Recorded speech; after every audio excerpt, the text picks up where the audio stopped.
The masters laughed. The ornaments replied with muffled screams. The sounds paired well, neither overwhelming nor muting the other. The sculptress's halls had always boasted perfect acoustics. Edmund stared at the floor. A metal collar was fixed to his neck. Inward-facing spikes cut his skin with every movement, daring him to suicide. But the spikes were shallow, and the sculptress's medicae was exquisite. Some had attempted to escape through death. All had failed, and they had suffered greatly for their folly. As such, Edmund simply stood there, listening to the laughter and the screams. The exertion of his perfect stillness sent beads of sweat running down his monkey body. His naked skin was slick with animalistic excretion, sliding off his loping arms, plastering his fat lips. The sculptress liked to see him sweat. It reduced Edmund to his truest nature. Ugly, brutish, animal. Edmund didn't know how long he had been in the Nightmare City. He still possessed memories of his brothers, of their faces sliced open into grotesque smiles, their bodies bloating a disease black. The dark wind that shot past and left only pain and shrieking laughter in its wake. The nets that tightened when they struggled, finding every crevice and furrow of human flesh. But these memories were dreamlike. Edmund could remember nothing before then. Sometimes, he wondered if those memories were even real. They might have been engineered. After all, they were not joyful memories, but horrors, laced with the poison of a faint, idyllic past that had been stolen and would never be returned. Edmund swallowed. The torture of those memories was painful, and the sculptress was the architect of all pain. Perhaps Edmund had always existed there, in the sculptress's halls of the Nightmare City. Perhaps Edmund had been engineered there, fashioned from clay by a capricious god, made to exist and to suffer. Time had no meaning. It was measured only by pain, but animal terror distorted the clock. Edmund thought it might have been decades, but he couldn't be certain. He remembered the sculptress replacing his failing heart. He remembered the sight of his splayed chest cavity. He remembered his silent screams as the scalpel cut into his paralyzed flesh. The sculptress had cultivated him. She had extended his lifespan far beyond that of the typical human animal, experimenting with rejuvenate treatments that had left him deformed and grotesque. He had been fed a diet of chems and toxins that left his flesh sallow but muscular, his movements shuffling but implacable, his body able to withstand terrible, mind-flaying punishment without physical expiration. The only thing she had left untouched was his sweat glands. In that and that alone, the sculptress considered Edmund perfect. Their muse of sweat, the glistening statue slick. Edmund flinched as the door to the amusement chambers groaned open, moaning as the spikes drove into his neck. Within, he could see the masters at play, feasting on their banquet of souls. Humans pirouetted in suspended torture cages, rotating as they screamed and begged, They did not realize that they were the lucky ones. After all, none of them would survive the long night. Scratching, wailing music was played by dead-eyed slaves, their instruments constructed from their own human parts, bone and windpipe and viscera. The masters sipped at white, sap-like manna. Heavy fumes rose from their black goblets, snaking within their nostrils. Edmund dared to look at them for a brief moment. Those emaciated, alien monsters with slender, many-jointed limbs and black pit eyes. But his courage soon fled, and he averted his gaze. Sweat. Muse. It was Morgrim, its rasping voice shuddering at Edmund's ear. Edmund let out a short gasp of terror, feeling the warmth of Morgrim's slavering breath on his skin.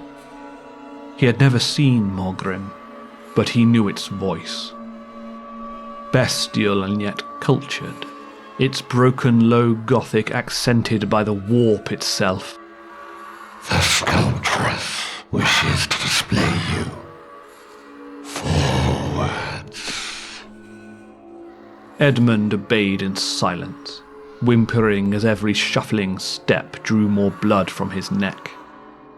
He felt sweat run down his body, running from his pores in wet rivers, sticky and hot.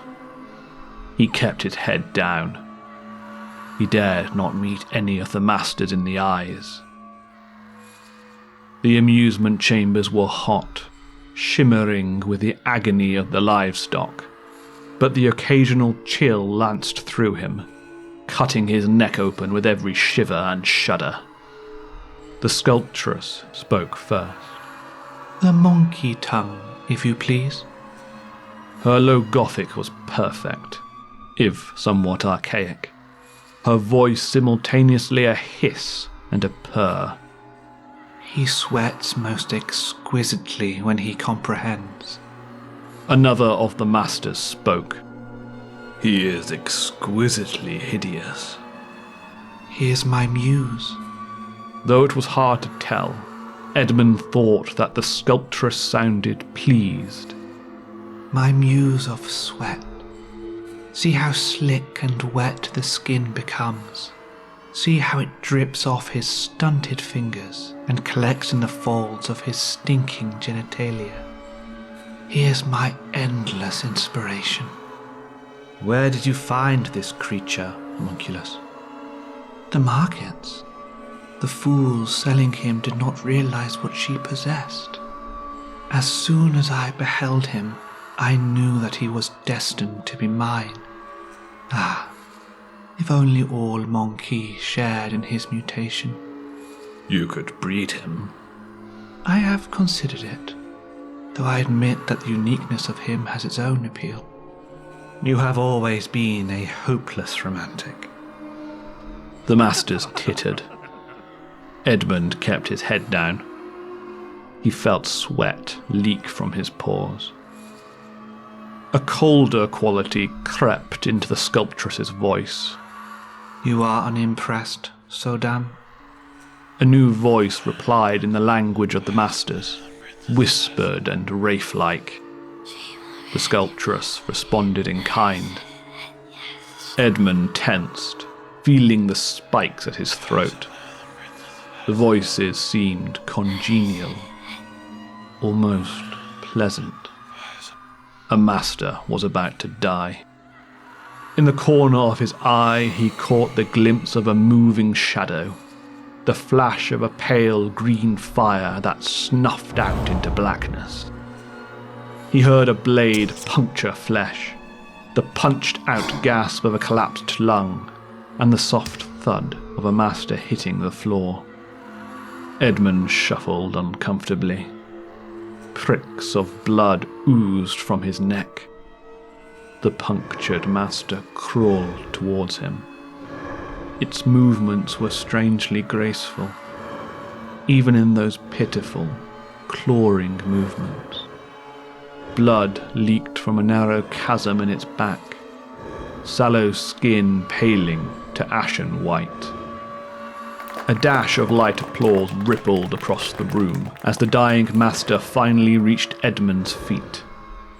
Edmund froze as it reached out with a jagged claw, trying to grip at his ankle before its fingers glided off the sheen of sweat and slipped to the floor. The master lay still.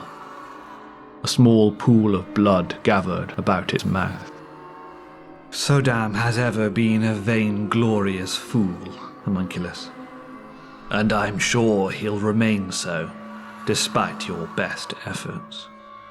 You might learn to behave in your halls, at least. The coldness in the sculptress's tone was gone.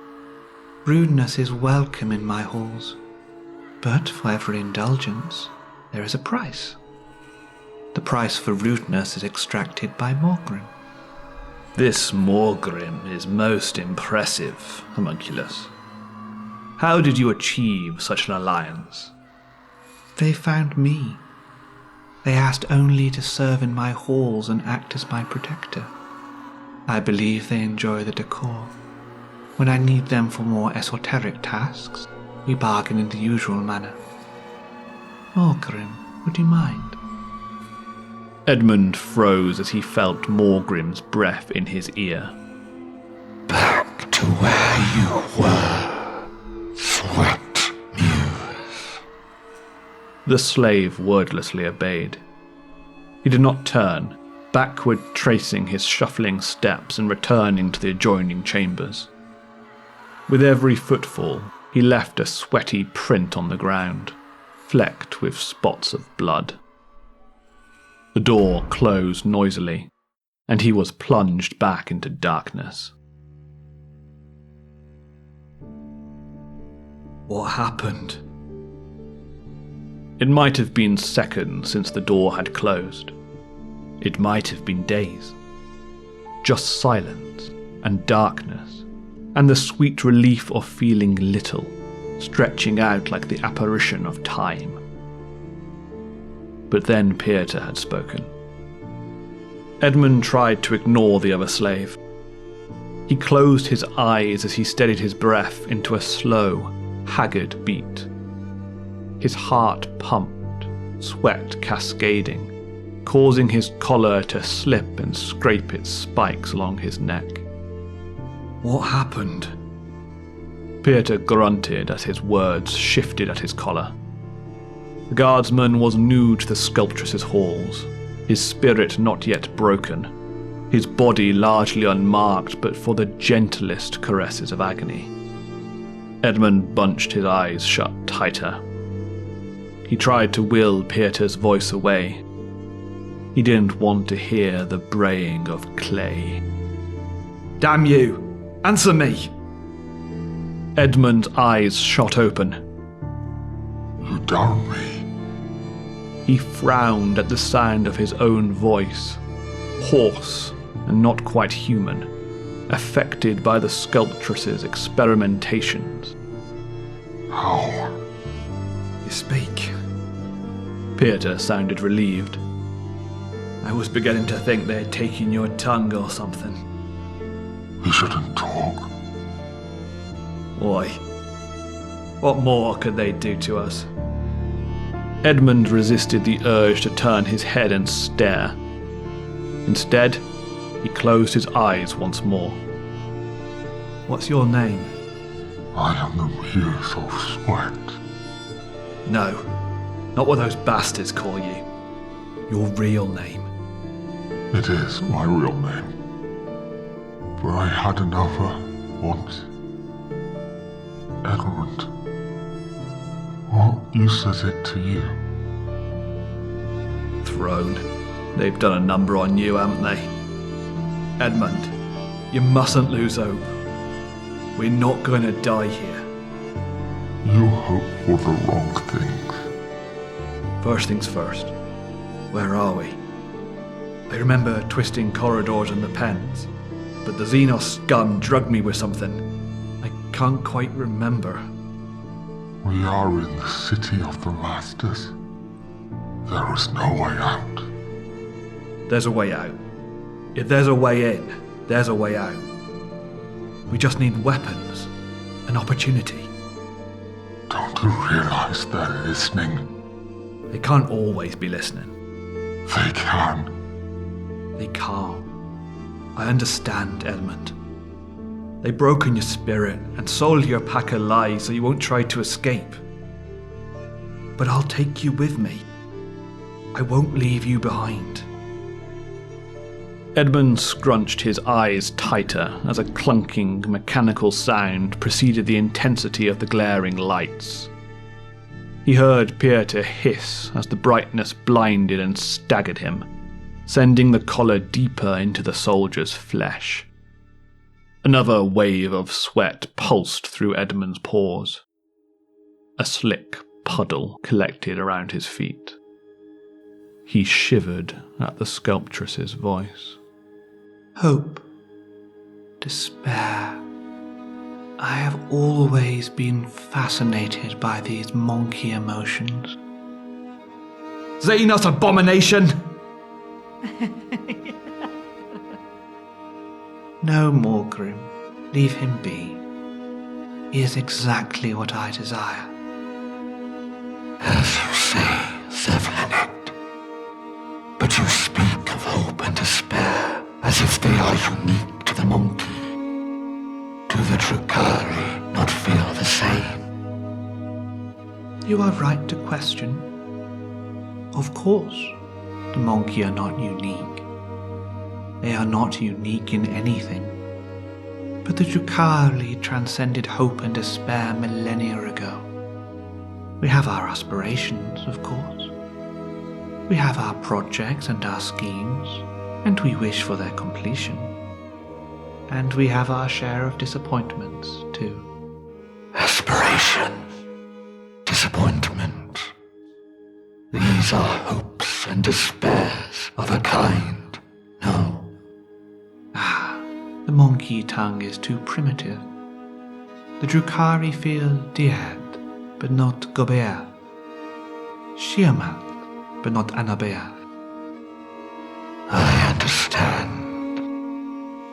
You may have the advantage now, monster. But I swear by the God Emperor of mankind that I will destroy you yet. Should I remove the monkey's tongue? No. I need his tongue for my vision. For my Gabethio and Obeathio. Morgrim laughed harshly. I understand. It is all a process, my dear friend. Is that what we are, Zevlanet? Dear friends. The sculptress laughed once more. After a few seconds, they were gone, and the darkness returned. They came for Pieter soon enough. Edmund was exhausted.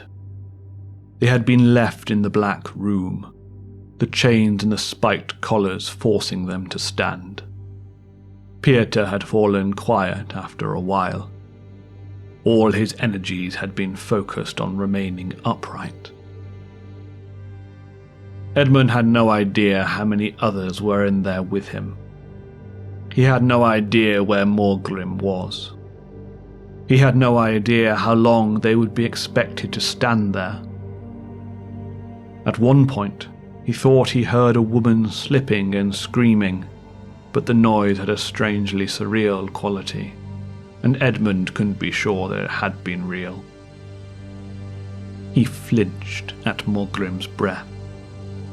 Sweat muse. There was a heavy clanking as Edmund's collar fell to the ground, smashing against his right foot and splintering the bone. Edmund gasped in pain and terror as a metal chain was placed in his hands. Morgrim laughed a rasping laugh. Bring the soldier with us.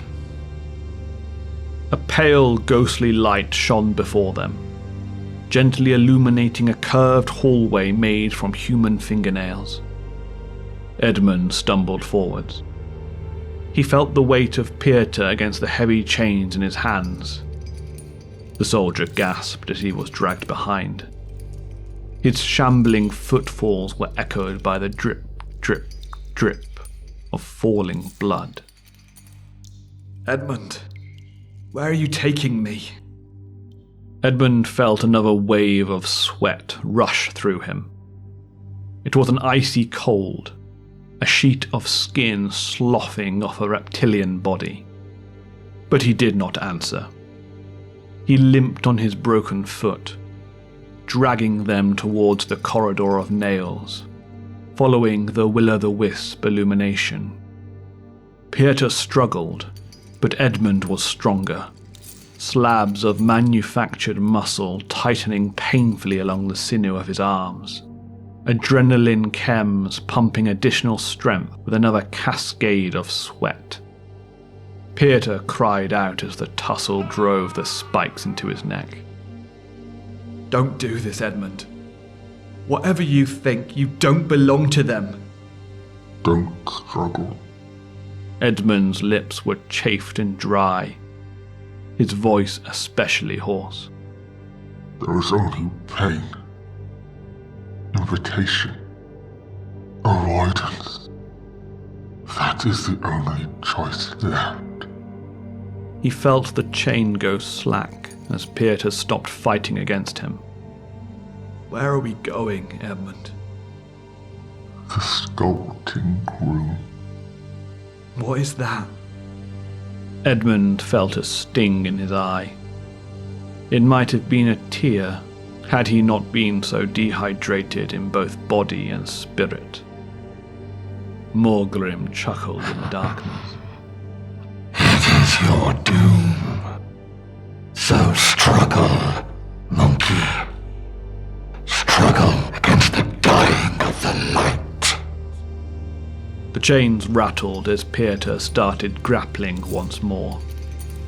Edmund gritted his teeth and dragged the soldier along. He didn't bother speaking again.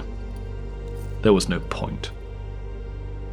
A slender black door swung open at the end of the hallway. As Pieter screamed and thrashed, Edmund bowed his head, dragging the soldier within. The sculptress awaited them.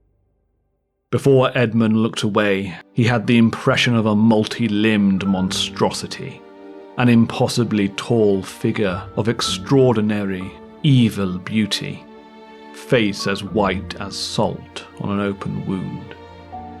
My muse of sweat. Bring the soldier onto the table. He is about to die. Edmund turned to face Pieter. The soldier had collapsed. Blood pooled from his neck. And yet, somehow, he was still half conscious, vaguely attempting to crawl his way along the floor, eyes filled with a cloudy death room. The collar fell away from his neck. Each spike left behind a crimson kiss. Edmund knew that the briefest of delays would end the soldier's life. A few seconds would empty Pieter out, starve his organs of oxygen, destroy his brain such that even if the sculptress revived him, he would be gone. Just a few seconds, and Pieter would be saved. But Edmund didn't delay.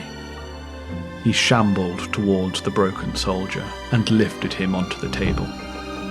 The sculptress glided forward, nightmarish limbs reaching out with injectors and slender needle fingers. Edmund bowed his head and stepped back as vitae and chems were inserted into Pieter's body, expert hands cradling him from death into the harsh evil of life. He felt a shiver of shame through his naked body. His sweat cooled icy cold against the frigid air. Come here, my muse. Comfort him as I prepare him. Edmund obeyed, shuffling closer. He placed a trembling hand against Pieter's forehead, jaw clenching as the soldier's eyes fluttered open. Ignoring the hate he saw within those eyes, Edmund stroked Pieter's hair with sticky fingers, murmuring vague, soothing noises under his ragged breath. He let out a sympathetic moan as Pieter's eyes strained wide, hatred banished by agonized terror. The soldier was silent as the sculptress cut into him, his limbs and torso immobile, but his eyes were free to dart and dance, pupils dilating to each fresh infliction of pain. Edmund started to scream. It was not for him, not his own horror, but for Pieter. A crude, instinctive expression of the soldier's pain.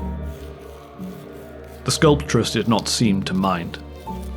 She continued her work, slowly peeling away the skin and finding the fibers between the muscle and bone. She ran a tiny violin bow across them, brushing hairs against screaming nerves, soft twanging sounds accompanying the sweat-muted howls of empathetic pain.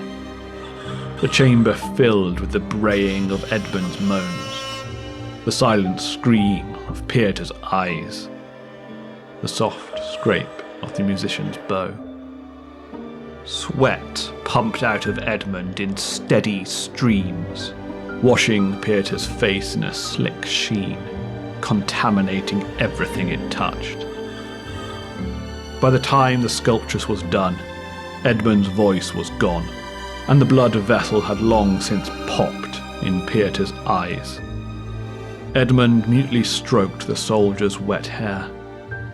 He did not want to see the mutilation beneath, and yet, in his peripheral, he saw reams of neatly rolled skin, expertly carved away to reveal bloody musculature and bone. Stay with him, my muse. Do as you will, but do not kill him. Edmund nodded. By the time he had worked up the courage to glance up, the sculptress was gone. They seemed alone, but Edmund was not fooled. Somewhere out there, Morgrim stalked, watching from the shadows. Still, there was something remarkable about the freedom Edmund had been offered. He wondered if it was some trick, some new form of torture. And yet, despite himself, he was curious. He had never looked around the sculpting room before. It was a wide, open space, almost empty. By the table were various surgical tools and chems, attached by tubes to a spidery mechanical construct that pulsed and breathed to some inner workings. One of the tubes connected Pieter to a fleshy sac, pumping some manner of diseased blood into his body. The table was covered in a thin sheet of human skin, stained with fresh blood, the veins of the stretched flesh purple against a pallid pink base. Further beyond was not much at all. A few easels hosting a few macabre sketches, roughs of anatomically correct human figures fixed in positions of purest agony. A small stage to form a platform for another device with tentacle clamps, ready to hold something or someone in place as the sculptress fashioned her art. Edmund blinked. A wide-brimmed glass of clear liquid sat on the edge of the stage, next to a plate of pink, sugary cubes. Edmund stared. His stomach growled. His lips were parched. But he knew it must be a trap. Pieter gasped awake, breaking Edmund from his reverie as the gasp soon gave way to sobs and screams. Edmund hurried over, stroking the man's hair as he had before. The soldier was shifting and convulsing. Nothing bound him to the table any longer, and his rolls of skin unravelled in party-string strips of tattered flesh. Edmund tried to hold him still. He was terrified that Pieter would accidentally kill himself in his frantic squirming. He heard the soldier repeat the same 2 words, again and again and again. Cover 'em, cover 'em, cover 'em! Edmund frowned. The strips of skin hung off the soldier like ragged curtains. With shaking fingers, he stretched them back over the musculature, pulling them tight over the exposed nerves. Pieter howled, but Edmund continued. It was working. The skin had loosened, losing its elasticity, and it stuck to the slickness of the blood and viscera rather than rolling back. It might have taken minutes. It might have taken hours. Throughout it all, Pieter screamed. Pieter screamed, and Edmund sweated, the stench of human excretions fouling the chemically treated air. But when they were finished, Pieter was dressed in his flesh once more. He whimpered. The skin was not quite right on him, shifting and sloughing off with every micro movement. Pieter tilted his head towards the stage. Water? No. It might kill you. I'm not allowed to kill you. Water, damn you! Edmund jumped, stung by the command. He shambled towards the stage. He stared at the sugared pink cubes on the plate. He longed to reach out and place one in his mouth, to feel the sensation of something sweet against his tongue. But he was too afraid. He staggered back with the glass. He held it against Pieter's lips as the soldier took huge gulps, and, when Pieter had had his fill, Edmund drank from the cup as well. The cool freshness of the water was a balm in his mouth, eliciting a sob from the back of his throat. Emperor, forgive me, but I think I can move. Pieter slowly came into a sitting position. He screamed as a strip of skin rolled down his left arm. Hurriedly, he pressed it back into place and forced a grim smile to his lips. The bastards didn't dose me well enough. We have a chance. No. If you can move because they want you to move. The soldier stood, gritting his teeth. Edmund could see that every movement was agony, every brush of hair against his body a fresh torture. Get me one of those scalpels. Edmund kept shaking his head, but he did what he was told. This is a trap. This is a trap. Damn it. It doesn't matter. I have a blade in my hand. No. Let's get out of here. No! Get out of the way! Pieter lunged forward, scalpel in hand. Edmund moved to block him.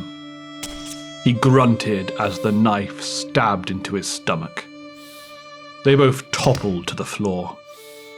Pieter howled as strips of skin came loose, raw nerves pinching beneath his weight in the cold floor.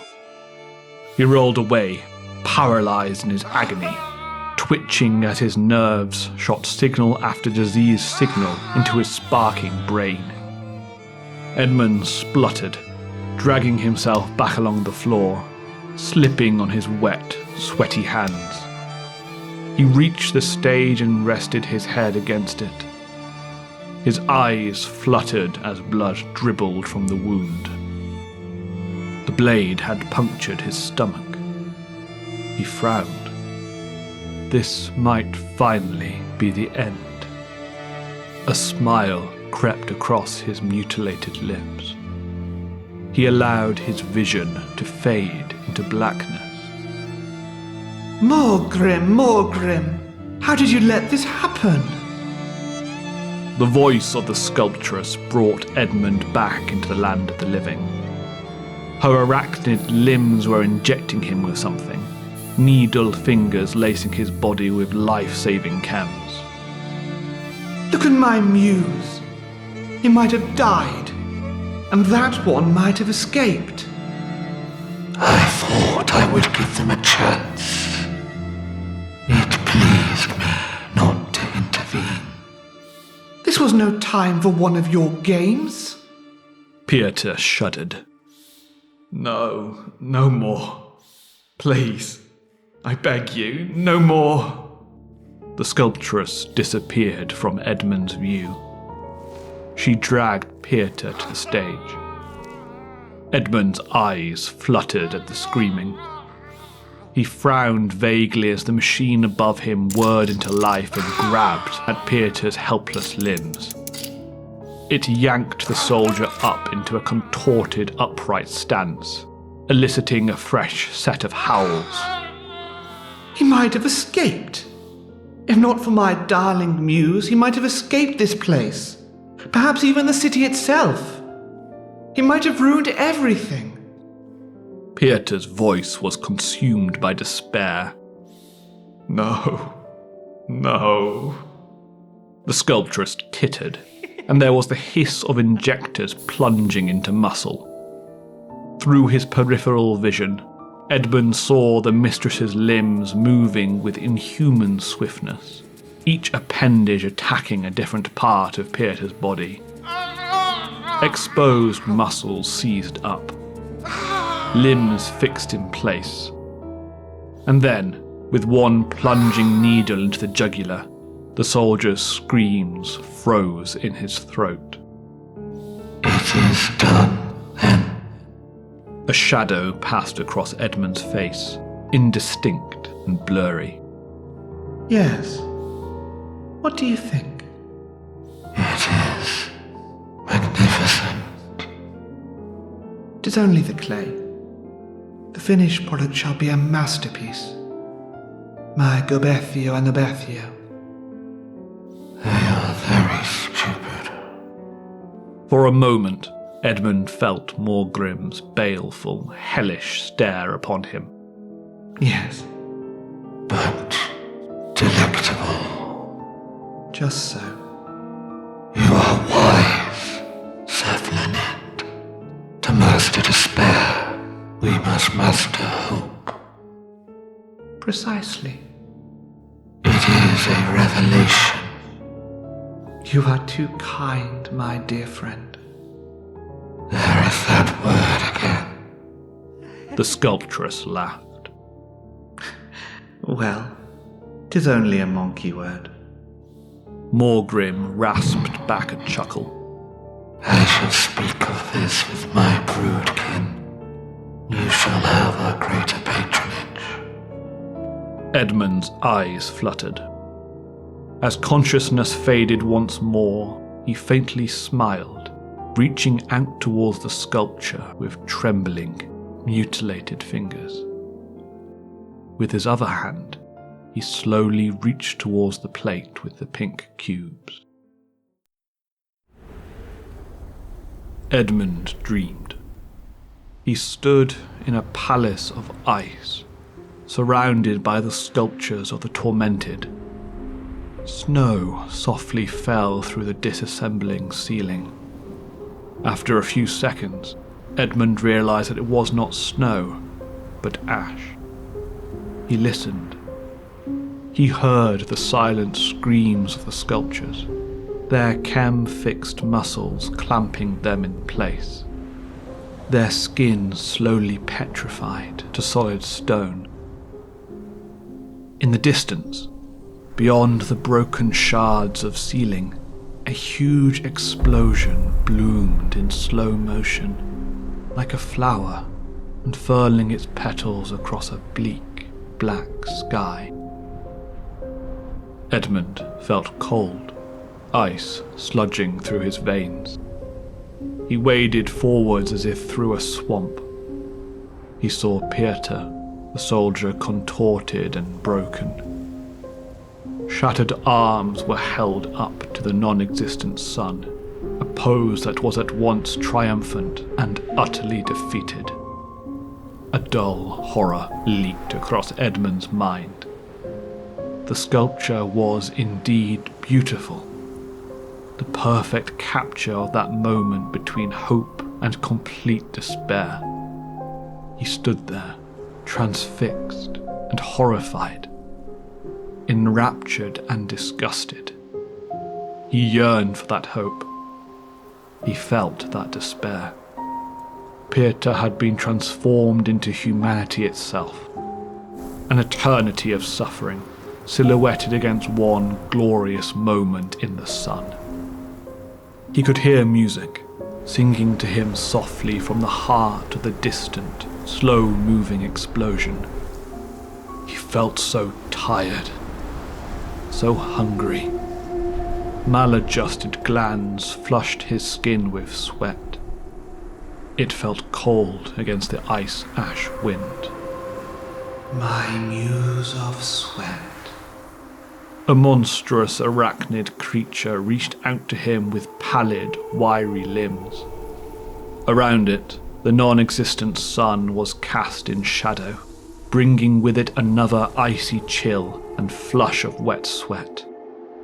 The wolf prowled at the door, casting darknesses within darknesses. The pallid spider held a goblet in its hands, full to the brim with ethereal, wisping fog.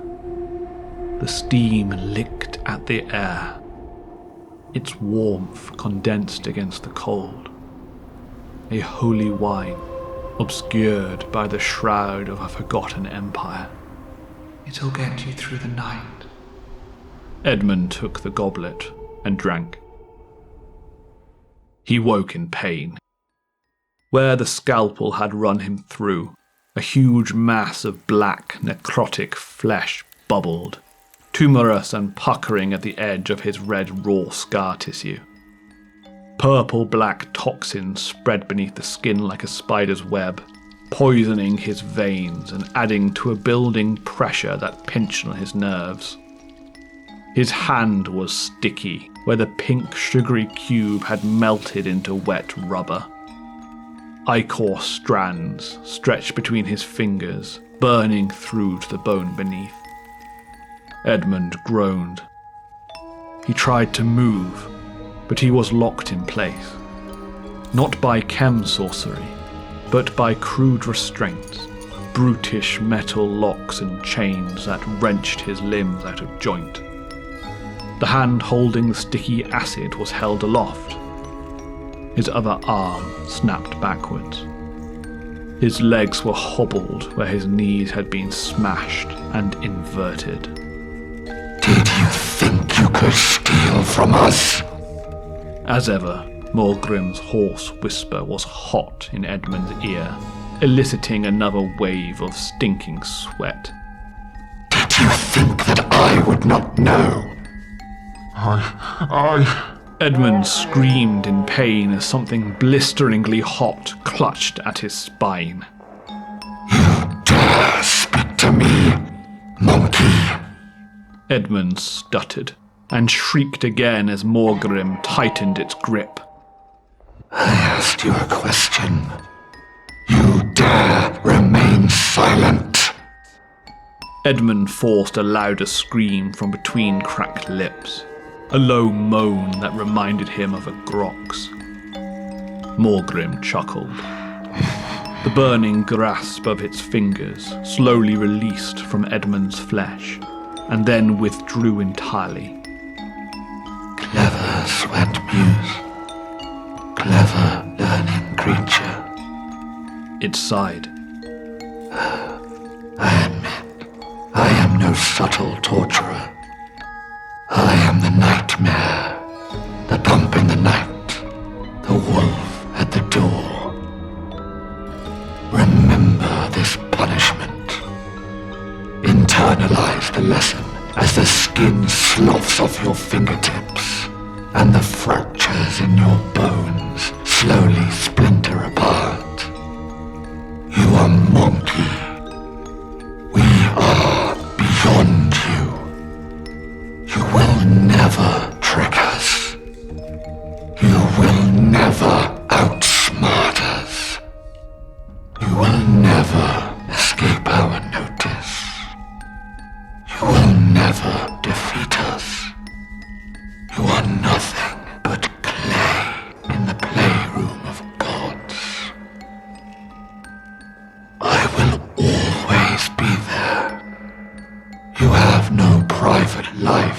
creature.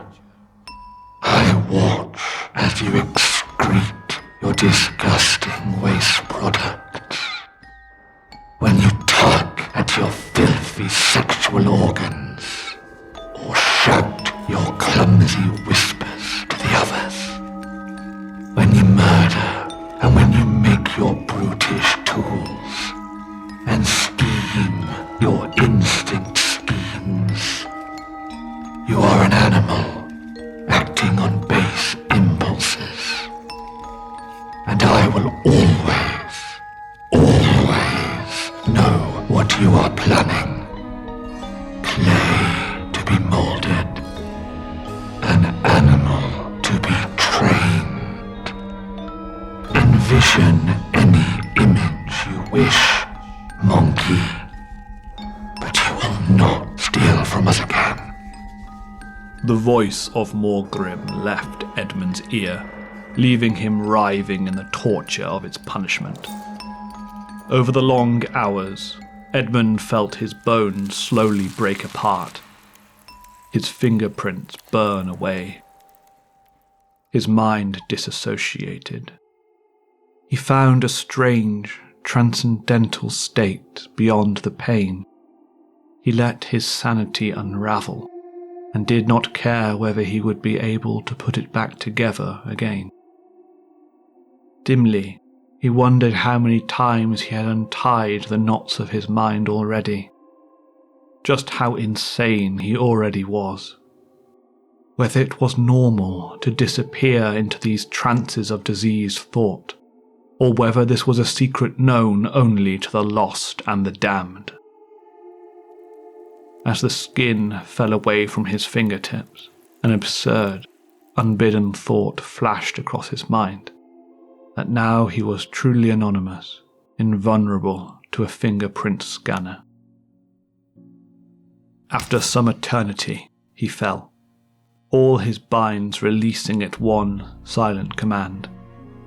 His inverted knees made him collapse backwards. His spine slammed into the floor. The back of his skull cracked against stone.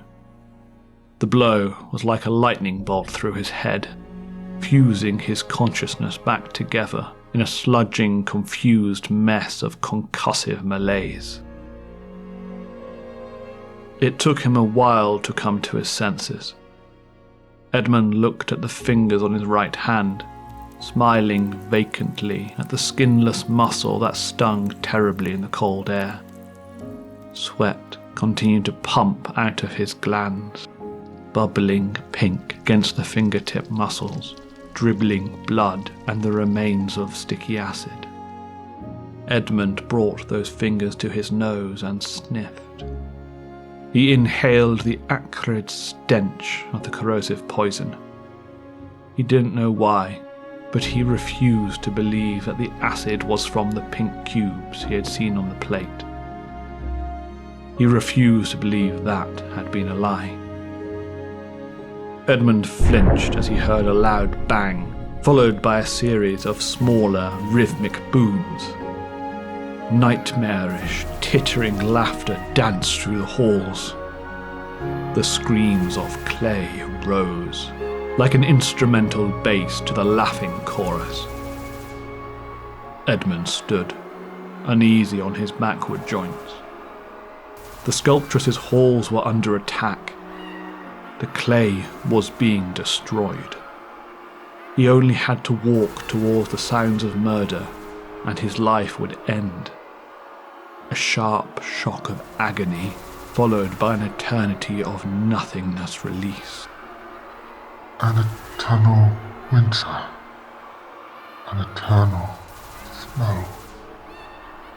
With awkward, disjointed steps, he hobbled the opposite direction, away from the cacophony of the dying. Edmund was no mere clay. He was the muse of sweat. And in his long, tortured life, he had learned the layout of the sculptress's halls. He fell a dozen times, his legs broken and deformed. By all rights, He should not have been able to walk at all. A dark miracle of the sculptress's arts. An impossible nightmare given the breath of hellish life. And so, each time he fell, Edmund picked himself up again. He limped and stumbled down sleek, curved corridors. He steadied himself with sloth-skinned fingers that painfully brushed the living walls made of human screams. He left behind footprints of blood and foulness, sweating and soiling the ground on which he walked. There was beauty, Edmund thought, hiding in the madness. A vitality of creative force that not only imagined things that shouldn't be, but imagined and formed things that, until the moment of their realization, couldn't be. A desperate act of defiance against the dying light. A spark of potency that even the horror couldn't completely extinguish. The same spark that drove Edmund on and towards the gallery. The door to the gallery was framed by an elegant construction of bone. Though Edmund's eyes were glazed, bloodshot, and could not be trusted, he could not see any grain or fold. There was no joint where two pieces had been bolted or fused to one another. The pale bone had simply grown into an arch, contorted by some impossible torture or pressure or secret sorcery. And, within that grip of bone, an elegant blackwood door that swung open to the lightest touch. Edmund stepped inside. The air was cold, pristine. A wide, expansive space provided each ornament plenty of room, each upon a pedestal of pale marble. Edmund shuffled forwards. His eyes were dilated and greedy, drinking in the horror. Each ornament was a living human being, petrified into rictus pose.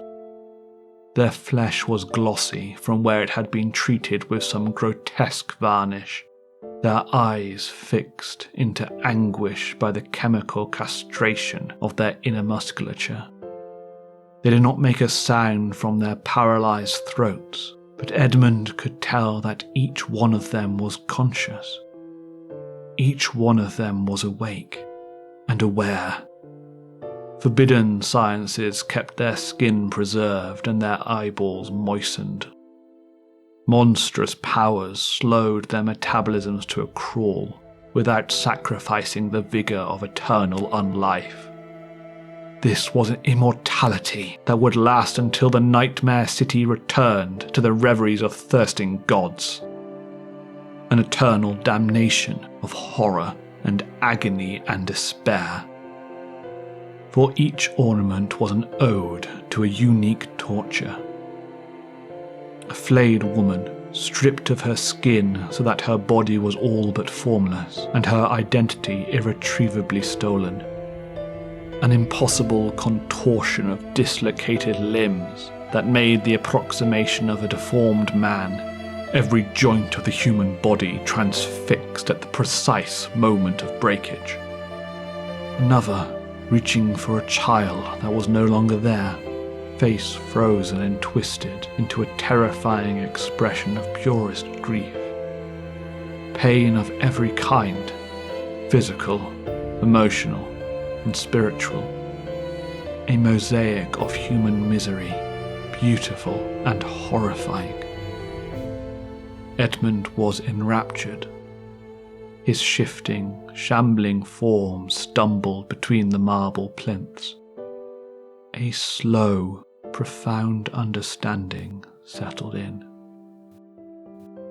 And there, on a narrow, long-length table of human bone, sat a plate of pink, sugary cubes, beside a goblet of amasec. Edmund made his way over, falling twice before he reached the table. He reached for the plate with scabbed and bloody skin. Trembling fingers felt the soft squidge of the pink cubes, bringing one to cracked lips as his body let out another flood of wet cold sweat. His lips parted. He placed a cube into his mouth. The sugar dissolved against the moisture of his tongue.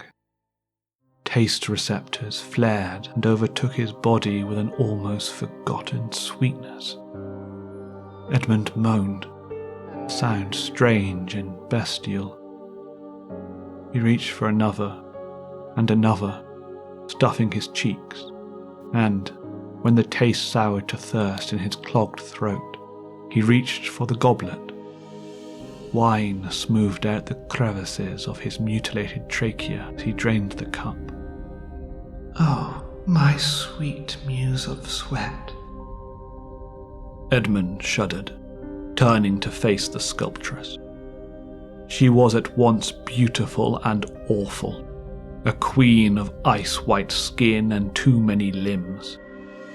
A half-blind spider's imaginings of a humanoid nightmare. Humanoid, but not human. The skin too smooth and pallid. The eyes black as darkest night.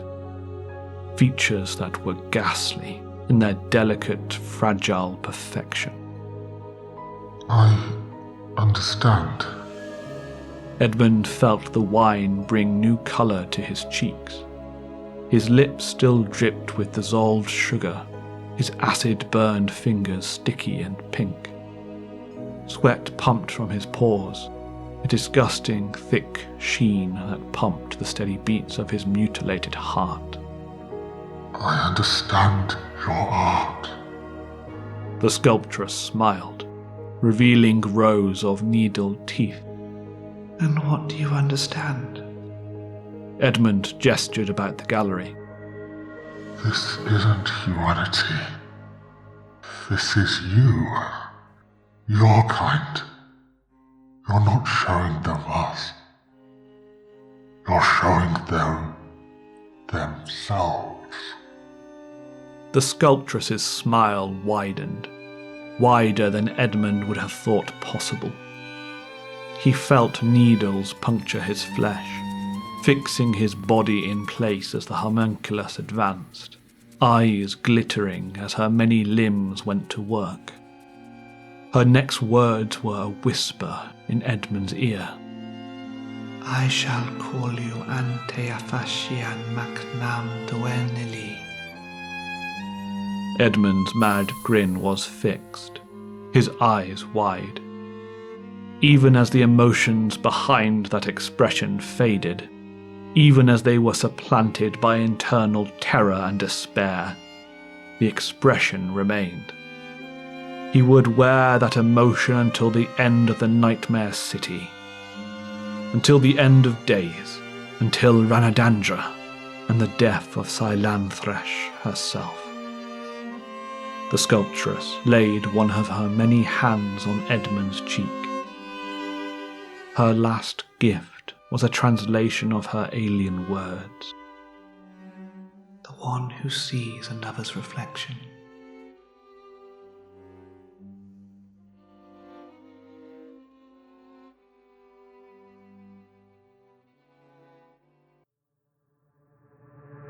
Thank you for listening to this video from the Archive Tower.